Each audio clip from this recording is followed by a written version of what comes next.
Assalamualaikum warahmatullahi wabarakatuh. Waalaikumsalam warahmatullahi wabarakatuh. Alhamdulillahirabbil alamin. Wassalatu wassalamu ala sayyidil mursalin wa ala alihi wa sahbihi ajma'in. Rabbi syrah li sadri wa yassir li amri wahlul 'uqdatam min lisani yafqahu qawli. Subhanaka la ilma lana illa ma 'allamtana innaka antal alimul hakim. Wala haula wala quwwata illa billahil aliyyil azim. Terima kasih kepada DJ Fat. Alhamdulillah kita dapat menyambung kembali talaki Safinatun Najah menggunakan pakar kitab Safinatun Najah. Jadi insya-Allah untuk petang ini akan menyambung rukun iman yang kelima, yang mana insya-Allah lah untuk minggu hadapan. Kemudian selepas daripada minggu hadapan 2 kali slot talaki Safinatun Najah sebelum memasuki bulan Ramadan. InsyaAllah satu Ramadan tu hari Ahad. InsyaAllah akan slot talaki Safinatun Najah akan membicarakan berkaitan dengan puasa, berkaitan dengan hukum hakam puasa, yang mana pembicaraan berkaitan dengan hukum hakam puasa dalam kitab Safinatun Najah, kalau hak Jawi ko muka surat 27. Jadi maknanya masih lagi menggunakan pakar kitab Safinatun Najah, tetapi kita masuk ke dalam lah. Masuk pada tajuk puasa, kalau hak Jawi di muka surat 27. InsyaAllah untuk minggu hadapan, dan minggu sekali lagi, makna 2 minggu, 2 slot, 2 kali sebelum kita memulai puasa di bulan Ramadan. Jadi insyaAllah untuk slot petang ini akan menyambung pembicaraan rukun iman yang kelima. Kitab Safinatun Najah, edisi yang Jawinya muka surat 2, baris bawah sekali. Qala al-muallifu rahimahullahu ta'ala wa nafa'ana bi'ulumihi amin. Wal yaumil akhiri wa bil qadri khairihi wa syarrihi minallahi ta'ala. Terjemahan dia, dan kelima daripada 6 rukun iman, percaya pada hari kiamat. Percaya pada hari kiamat. Pembicaraan rukun iman yang kelima bermula di pembicaraan berkaitan dengan soal di alam barzah, nikmat dan keseksaan di alam barzah. Jadi ini selesai dah dibicarakan minggu-minggu yang lepas. Jadi kita pergi pula kepada pembicaraan berkaitan dengan beriman dengan hari kiamat, rukun iman yang kelima. Pergi kepada selepas daripada tiup sangkala yang kedua, dibangkitkan sekalian. Dibangkitkan sekalian daripada kubur, daripada alam barzah. Tiup sangkala yang pertama, dihancurkan langit dan bumi. Kemudian senggang selama 40 tahun. Tiup sangkala yang kedua, maka dibangkitkan sekalian. Dibangkitkan, kemudian dihalau dan dihimpun di mahsyar. Jadi selepas tiup sangkala yang kedua, yang pertama-tama yang akan bangkit adalah Nabi sallallahu alaihi wasallam. Jadi Nabi sallallahu alaihi wasallam yang pertama-tama dibangkit oleh Allah Subhanahu wa taala. Dan Nabi sallallahu alaihi wasallam juga yang pertama-tama pergi kepada mauqif ataupun kita kenali dengan mahsyar. Mauqif mahsyar makna tempat berhimpun. Nabi yang pertama-tama pergi ke mahsyar. Kemudian Nabilah yang pertama-tama melintasi tiang sirat. Dan Nabilah yang pertama-tama masuk ke syurga Allah Subhanahu wa ta'ala. Kemudian ada riwayat menceritakan selepas daripada Nabi SAW dibangkitkan selepas daripada tiup sangkakala yang kedua adalah Nabi Nuh alaihi salam.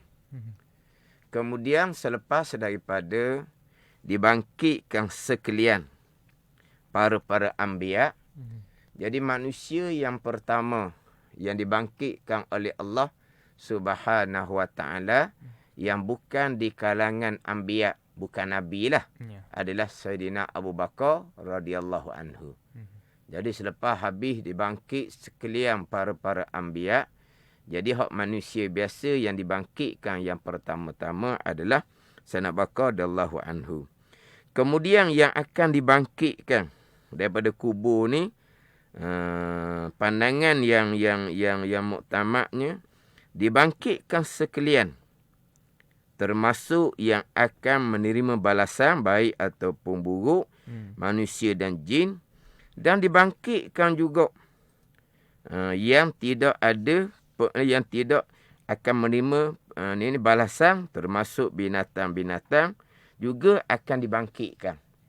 Itu atas pandangan yang muktamad.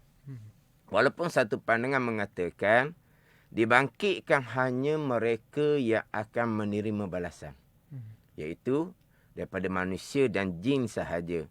Binatang-binatang tidak dibangkitkan sebab mereka tidak ada pembalasan kepada mereka.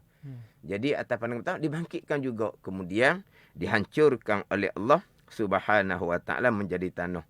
Dan termasuk yang akan dibangkitkan juga adalah guguran. Guguran ni kita kena faham, apabila sebut kata guguran adalah 6 bulan ke bawah. Kalau mati dalam kandungan ibu 6 bulan ke atas, dia tidak panggil guguran. Itu dia panggil kelahiran biasa tetapi sudah meninggal. Bila sebut kata mati dalam perut, guguran, dan mati dalam perut, sebut kata guguran adalah kandungan yang belum cukup 6 bulan.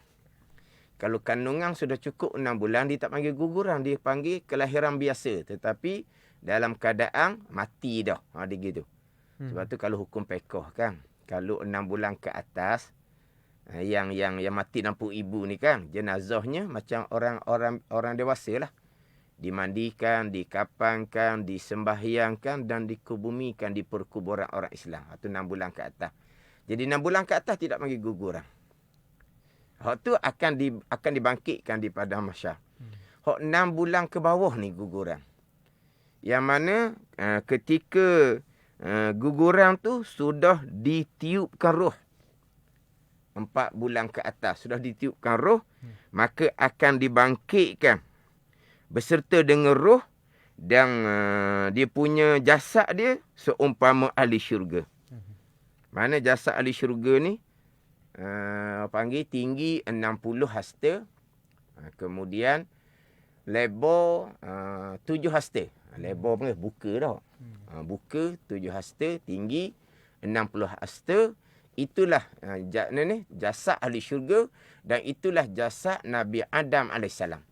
Jadi guguran tadi yang sudah ditiupkan roh, kemudian meninggal, akan dibangkitkan di padang mahsyar dengan jasad seperti ahli syurga. Adapun kita ni semua ni akan dibangkitkan sebagaimana bentuk tubuh pada masa kematian kita lah. Jadi maknanya kalau kira umat Nabi SAW pula, orang Melayu pula, jadi bangkitnya kecil-kecil lah. Nak banding dengan bangsa-bangsa yang lain. Nak banding pula dengan ummah yang terdahulu, sayuk lah. Sayuk dah kita ni. Nabi Adam AS 7 hasta. Tinggi 60 hasta tinggi, 7 hasta lebar. Kemudian selepas dia dibangkitkan, kemudian dia halau kepada tempat berhimpun. dihalau kepada tempat berhimpun. Daripada dibangkitkan sampai kepada tempat berhimpun ni. Pergi pada tempat berhimpun ni dalam kelakuan yang berbeza-beza. Ada yang dalam keadaan menunggang. Orang yang bertakwa. Ada yang daripada dibangkitkan sampai pergi kepada mauqif, ke mahsyar, tempat berhimpun. Ada yang berjalan kaki. Maknanya orang yang amal yang sedikit. Ada yang benda ni. Dia berjalan atas muka. Seret atas muka, jalan atas muka. Ni orang kafir. Orang makan riba. Ni jadi lepas dia dibangkitkan nak dihalau ke mahsyar tu dalam keadaan yang berbeza. Kemudian dihimpunkan di mahsyar. Dihimpunkan di mahsyar ni pula masa dihimpun tu, masa dihimpun di mahsyar tu ada setengah mengatakan 1000 tahun, ada setengah mengatakan 50,000 tahun. Dalam Al-Quran menyebut fi yaumin kana miqdaruhu alfa sanatin mimma ta'udun, surah Sajadah. Ta'rujul malaikatu waruhu ilaihi fi yaumin kana miqdaruhu 50 alfa sanah, 50,000 tahun. Tetapi berkaitan dengan masa berhimpun di mahsyar ini ialah bersalahan mengikut manusia itu sendiri. Bagi orang kafir, lamalah mereka di mahsyar. Bagi orang yang fasik, pertengahan. Bagi orang yang beriman serta taat, masa yang singkat sahaja. Seolah-olah seperti 2 rakaat sembahyang. Kemudian di mahsyar ni pula, dalam suasana yang berbeza. Mereka yang beriman dan taat duduk dalam kenikmatan. Mereka yang beriman dan taat duduk dalam kenikmatan. Adapun orang kafir, orang yang fasik, kedudukan mereka kok yang berenang dalam peluh, peluh yang lebih busuk daripada bangkai. Peluh tu sampai kepada buku lali, sampai kepada pinggang, sampai kepada hidung. Suasana yang berbeza mengikut qada amal masing-masing. Mengikut qada amal masing-masing ketika di mahsyar. Jadi, dia orang yang beriman di mahsyar ini, di mauqif ini, mereka sudah dapat, bukan setakat mereka dapat duduk dalam keadaan kenikmatan. Alam barzah, mereka sudah duduk dalam kebun, daripada kebun syurga. Yang kita baca bicara selok yang terdahulu. Mereka duduk dalam kenikmatan. Mereka bangkit di mahsyar pun, mereka duduk dalam kenikmatan. Bukan mereka di mahsyar, mereka dapat kenikmatan yang paling besar. Di mahsyar, mereka sudah dapat melihat zat Allah Subhanahu Wa Taala. Di mahsyar, mereka sudah dapat melihat zat Allah Subhanahu Wa Taala. Itulah sebesar-besar nikmat. Jadi bagi orang yang beriman di mahsyar dalam keadaan kenikmatan, bagi orang kafir ni gok di mahsyar dengan matahari tu gok qada 4 jari. Dengan matahari qada 4 jari. Makna apa ni? Matahari rapat dengan kepala. Jadi orang yang kafir, orang yang fasik ni dalam seksaan di mahsyar, maka diilhamkan oleh Allah Subhanahu Wa Taala nak cari rasul. Biar jadi wasitah, biar jadi perantara antara manusia dengan Allah Subhanahu Wa Taala. Supaya rasul-rasul ni minta dengan Allah Subhanahu Wa Taala supaya dibicarakan. Supaya dibicarakan. Maka orang-orang yang kafir, orang-orang yang fasik ni lah yang yang nak supaya dibicarakan. Bicaralah, balasan ke neraka pun neraka lah bagi mereka, sebab mereka sudah terseksa di mahsyar dalam tempoh yang sangat lama. Maka berjumpa dengan satu-satu Nabi, berjumpa dengan Nabi Adam AS. Nabi Adam jawab, nafsi, nafsi. Diri aku. Ya, kemudian berpindah pada satu Nabi. Daripada satu Nabi pula, nak cari, nak jumpa tu 1000 tahun pula. Ni, sampailah kepada Nabi SAW. Nabi pun jawab, ana laha. Akulah yang memiliki. Dia panggil Asy-Syafa'atul Kubra, dia panggil. Asy-Syafa'atul Kubra. Syafa'ah ni kalau ikut bahasa kita gak pertolongan dah. Okey, kita cakap ni syafaat. Syafaat. Kita cakap tu kan, makna syafaah ni pertolongan. Jadi dia panggil Asy-Syafa'atul Kubra ataupun dipanggil Asy-Syafa'atul Uzma fi fasil qada. Syafaah besar pada memutuskan bicara. Ni. Maknanya jumpa dengan Allah Subhanahu Wa Taala, mohon supaya Allah Taala kiralah bicaralah ada berhimpun di mahsyar ni. Sebab orang kafir, orang fasik ni hak banyak dosa yang derhaka kepada atas dunia ni, hak sombong angkuh atas dunia ni, yang langgar perintah-perintah Allah ni, di mahsyar seksaan yang lama, di barzah seksaan lama dah. Sebab alam barzah lebih lama daripada alam dunia. Alam mahsyar lebih lama daripada alam barzah.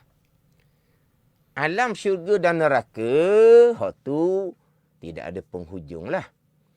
Jadi maknanya supaya dibicarakan. Sebab orang kafir, orang yang fasik, orang banyak dosa di mahsyar ni, tak tahan dah, bicaralah. Itu dipanggil Asy-Syafa'atul Uzma.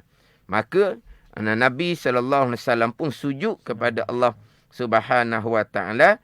Allah pun memerintah Nabi SAW supaya irfa' ra'sak washfa' tu syafa'. Sal tu'ta. Ya Muhammad, angkat kepala kamu dan mohon oleh kamu akan pertolongan. Nescaya aku akan perkenankan permohonan kamu tu.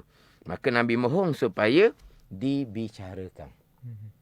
Hak ni dipanggil Asy-Syafa'atul Uzma. Kalau kita cakap Melayu kok, syafaah besar. Syafaah besar milik Nabi SAW. Hak kita duk baca tu lah. Hak kita duk baca dalam doa selepas azan, lepas iqamah tu lah. Kita berdoa kan. Wa ba'ashul maqamal mahmud allazi wa'attah. Wa ba'ashul maqamal mahmud allazi wa'attah. Dan bangkit oleh kamu akan Nabi SAW akan kedudukan yang terpuji. Wa ba'ashul maqamal mahmud allazi wa'attah. Engkau bangkit akan Nabi akan kedudukan yang terpuji sebagaimana engkau janjikan. Tu doa selepas daripada azan dan iqamah tu kan. Apa dia maqam yang mahmud? Apa dia kedudukan yang terpuji? Asy-Syafa'atul Uzma ni yang kita duk bicara. Dalam ayat Quran Allah Ta'ala berfirman, asa an yab'asaka rabbuka maqaman mahmuda. Sebenarlah bahawa akan membangkit akan dikaya Muhammad oleh Tuhan engkau akan kedudukan yang terpuji. Apa dia ni? Syafaah besar.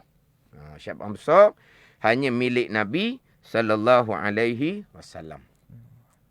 Maka bermulalah pembicaraan. Ini semua termasuk dalam pembicaraan rukun iman yang kelima.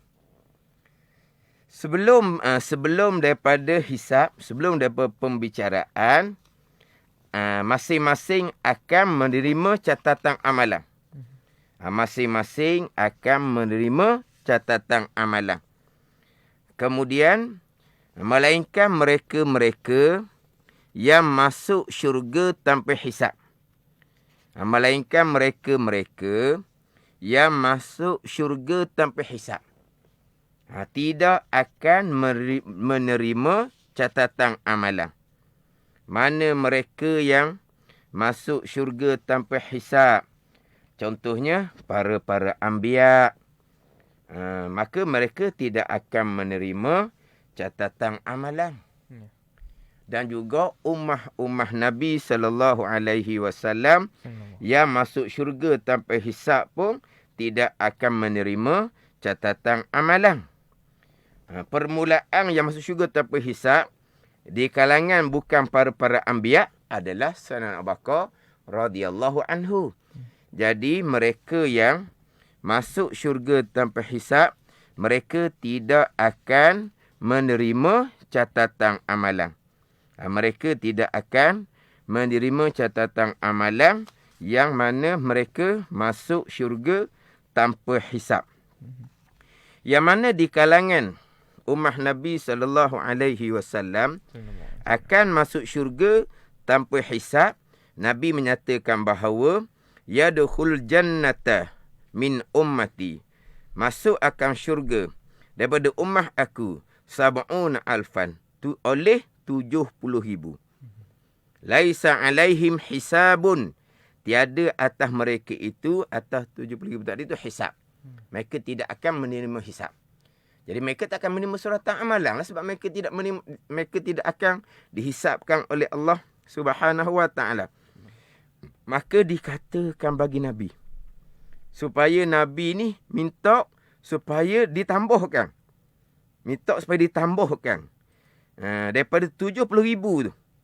Maka Nabi pun minta akan Allah Subhanahu wa taala supaya ditambahkan lagi.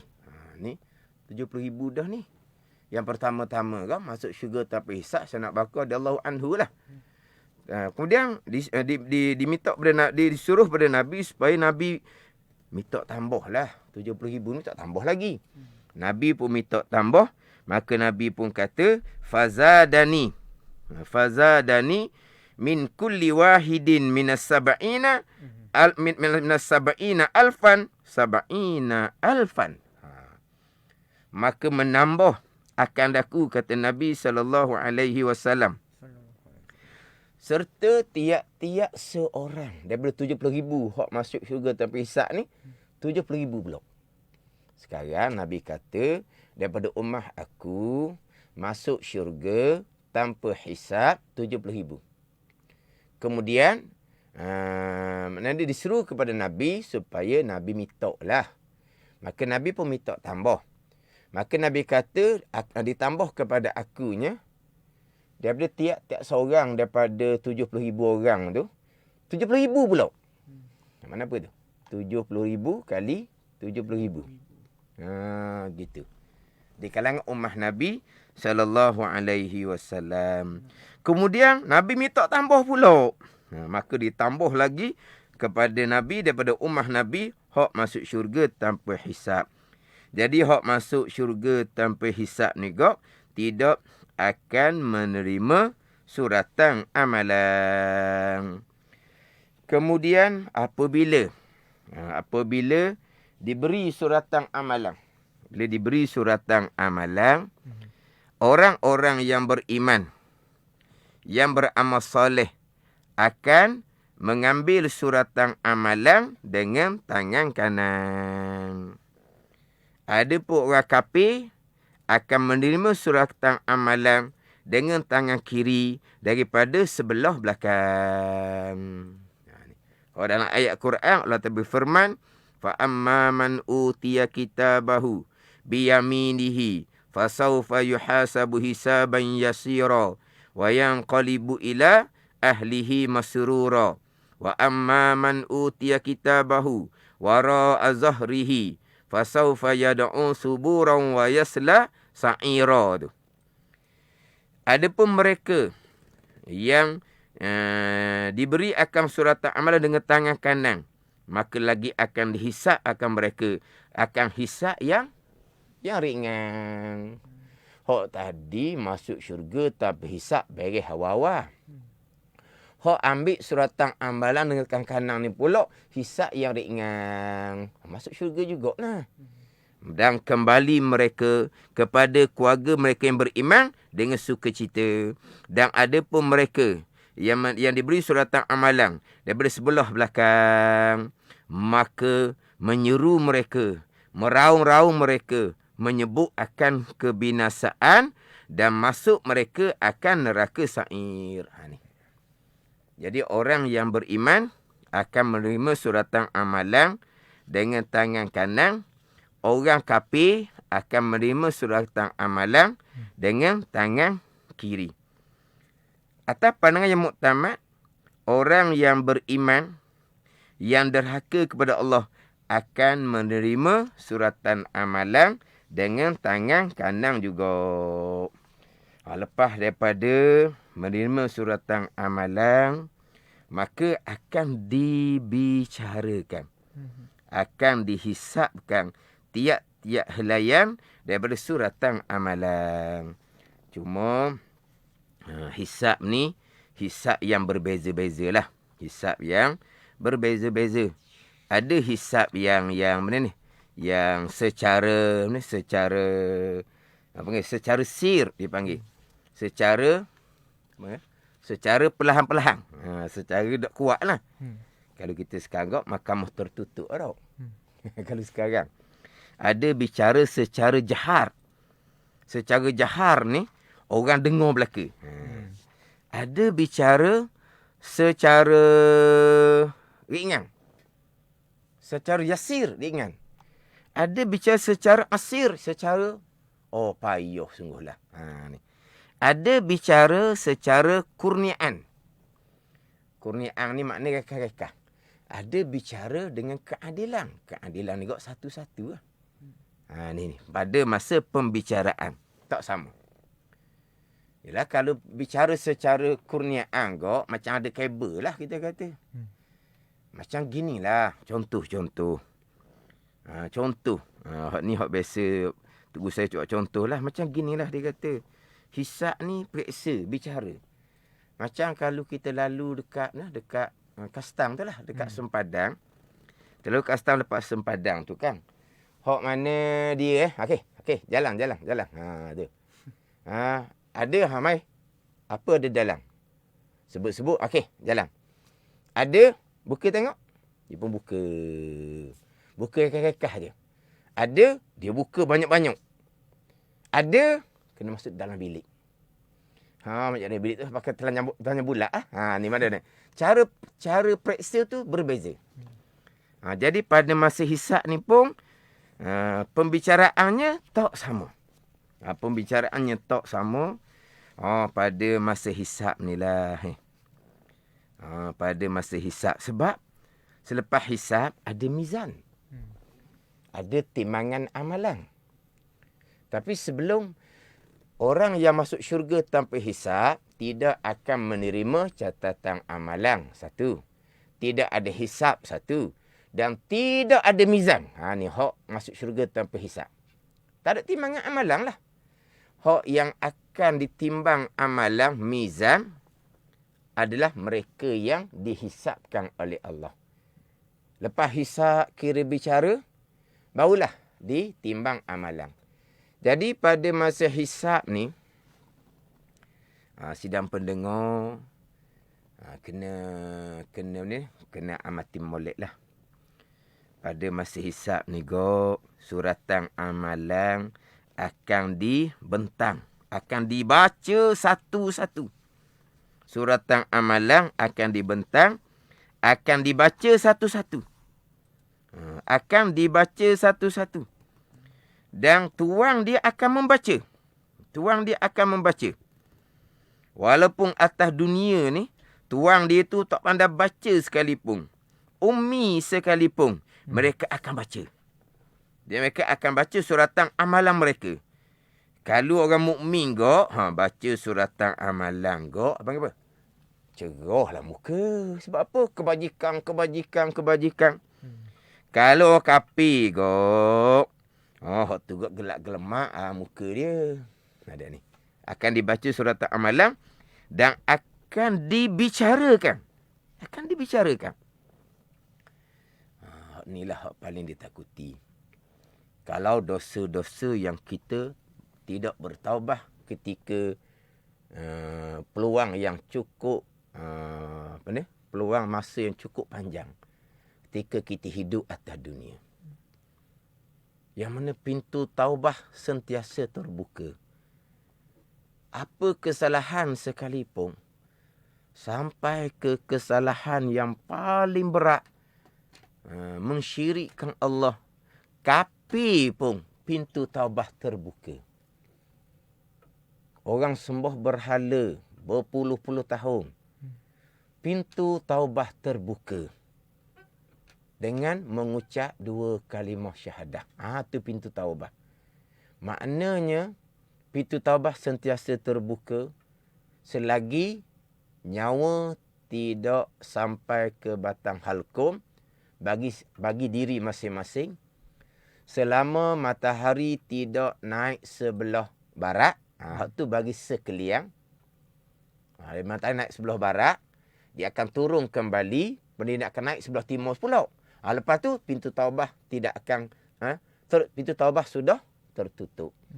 Untuk individu kita, selagi nyawa tak sampai batang halkum, pintu taubah sentiasa terbuka. Secara kesemuanya, selagi matahari tidak naik sebelah barat. Nyawa sampai batang halkum, pintu taubah sudah tertutup. Matahari naik sebelah barat, pintu taubah sudah tertutup. Kalau kita tidak menggunakan peluang yang diberi oleh Allah Subhanahu Wa Taala untuk bertaubah kepada Allah Subhanahu Wa Taala, yang mana taubah ini adalah kewajipan ijma' ulama. Dosa-dosa besar wajib bertaubah ijma' ulama. Dosa dengan anak Adam wajib kita kena berhadap dengan anak Adam terlebih dahulu. Adapun kita bicarakan keampunan Allah, contohnya pada malam nisfu Sya'ban Allah Ta'ala mengampuni dosa. Nanti kita masuk bulan Ramadan, bulan keampunan. Allah Ta'ala mengampuni dosa-dosa kecil yang tidak berkait dengan anak Adam.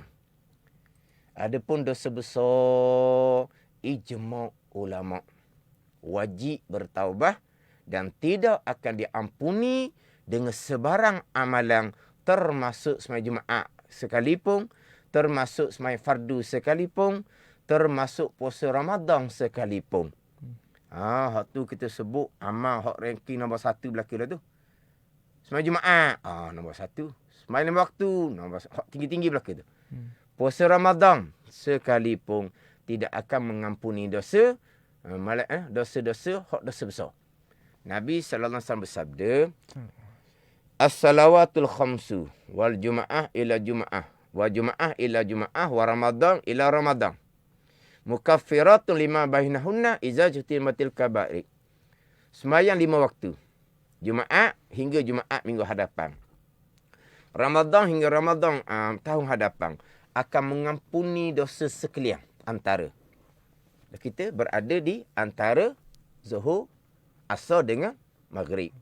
Kita berada antara Jumaat tadi dengan Jumaat akan datang. Kita berada Ramadan terdahulu, Ramadan akan datang. Jadi sembahyang 5 waktu, Jumaat, Ramadan mengampuni dosa sekalian selagi menjauhi dari dosa besar. Nabi kata. Dosa besar ijma' ulama wajib bertaubah. Ini kewajipan daripada pihak kita lah, tuntutan atas kita. Di sisi Allah Subhanahu Wa Taala, dosa besar sekalipun Allah Ta'ala boleh mengampuni walaupun tanpa kita bertaubah. Yang sama sekali Allah tidak mengampuni, mustahil pada syarak, mustahil pada akal, Allah mengampuni adalah dosa mensyirikkan Allah Subhanahu Wa Taala, mati dalam syirik. Mati dalam syirik. Mensyirikkan Allah sembah berhala, tuan terima taubah dengan mengucap 2 kalimah syahadah.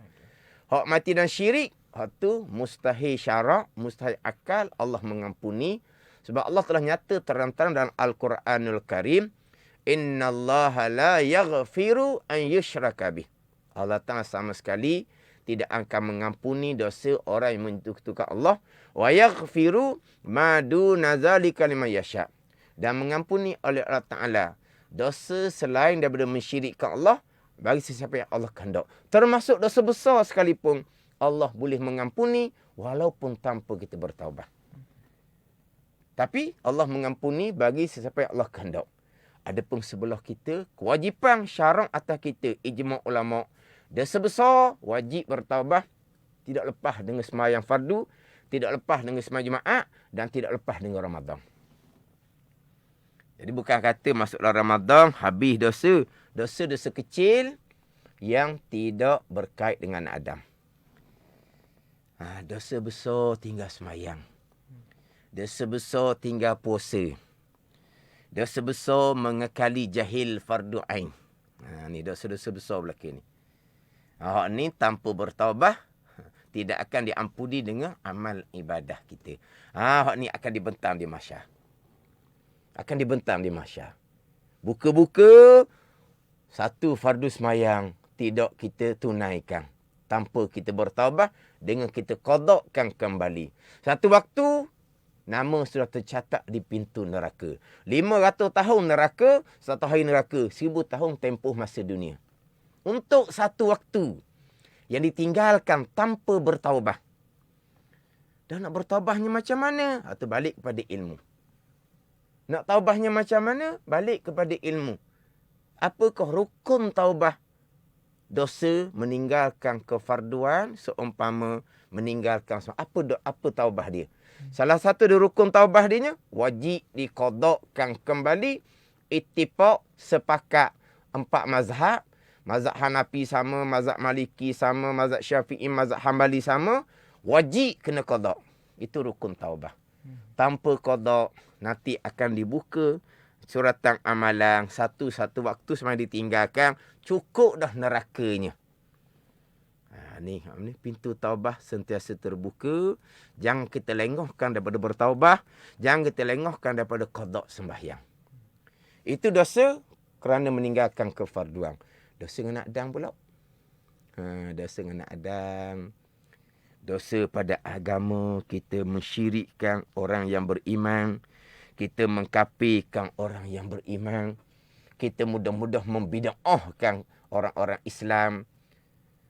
Kemudian dosa dalam bab harta. Kita harta benda orang, kita tipu, kita apa semua hutang, kita sengaja tak bayar. Dalam keadaan kita berkemampuan, tempoh masa sudah melepasi. Ini akan dibicarakan. Dosa kita dengan Adam kerana kita mengumpat. Mengumpat ni sama ada dengan perkataan.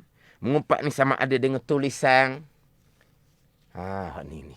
Semuanya akan dibicarakan satu-satu.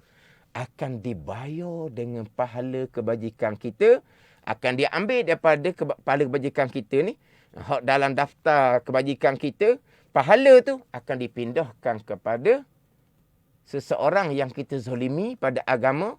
Kita zalimi pada harta. Kita zalimi pada maruah dengan kita umpat, kita maki, kita fitnah. Ni muflih daripada mahsyar. Jadi kita semua ambil pengajaran molek. Inilah saat paling menakutkan adalah ketika hisab. Dosa-dosa kita tanpa bertaubah. Yang mana sekarang ni, semayang dok tinggal, alhamdulillah. Puasa dok tinggal, alhamdulillah. Hak semayang, hak tinggal pada masa dahulu, kena kira lah, kena taubah. Dosa dengan Adam macam mana sekarang? Cukup mudah dosa dengan Adam. Dengan WhatsApp-nya, dengan FB-nya, macam-macam. Boleh tulis tu, tulis ni, kita tuduh orang tu, kita tuduh orang ni, kita fitnah orang tu, kita fitnah orang ni. Kita umpat seseorang. Kita share pula fitnah. Kita share pula umpatan. Hak kita pula jadinya. Semua tu akan mahsyar belaka. Mudah-mudah kita tuduh orang Islam dengan Yahudi, dengan Dajjal, dengan WHO. Mudah-mudah sahaja. Seolah-olahnya tidak ada akhirah. Kita semua akan berhadapan sesama kita di hari akhirah. Kalau kita tak jaga diri kita, tak jaga lisan kita, tak jaga tangan kita, sampai mahsyar nanti, muflihlah kita. Kita jadilah diri kita ni orang Islam yang terbaik. Siapa orang Islam yang terbaik? Orang Islam yang terbaik, Nabi kata, man salimal muslimuna min lisanihi wa yadihi. Itu orang Islam yang terbaik. Orang Islam yang selamat orang Islam yang lain daripada lidahnya dan tangannya. Siapa orang Islam yang terbaik? Nabi kata, al-muslimu man salimal muslimuna min lisanihi wa yadihi. Orang Islam yang terbaik adalah orang yang selamat orang Islam yang lain daripada lidahnya dan tangannya.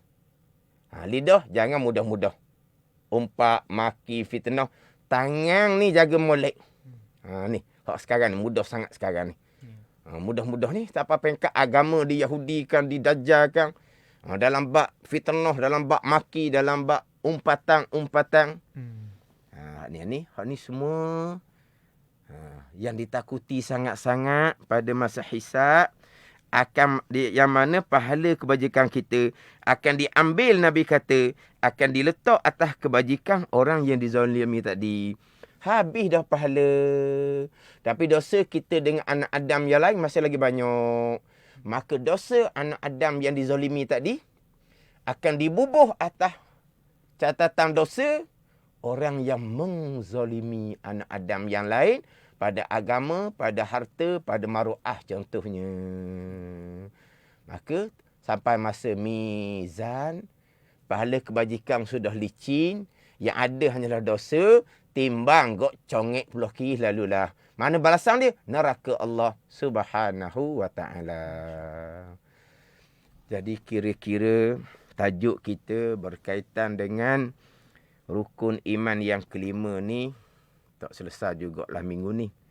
Jadi kira-kira kita berhenti di pembicaraan hisab lah.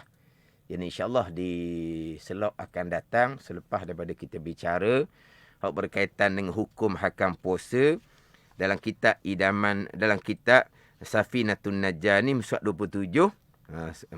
Dua kalilah kita kata. Bulan insyaAllah bulan Ramadan insyaAllah slot ni akan berjalan macam biasa. Dan saya insyaAllah akan menyambung kembali hak rukun iman yang kelima berkaitan dengan hisab. Benar pergi kepada mizan, pergi kepada telaga haud, titiang sirat, pergi kepada bicara syurga dan neraka Allah. Untuk pembicaraan di bawah rukun iman yang kelima, beriman dengan hari akhirah, beriman dengan hari qiyamah.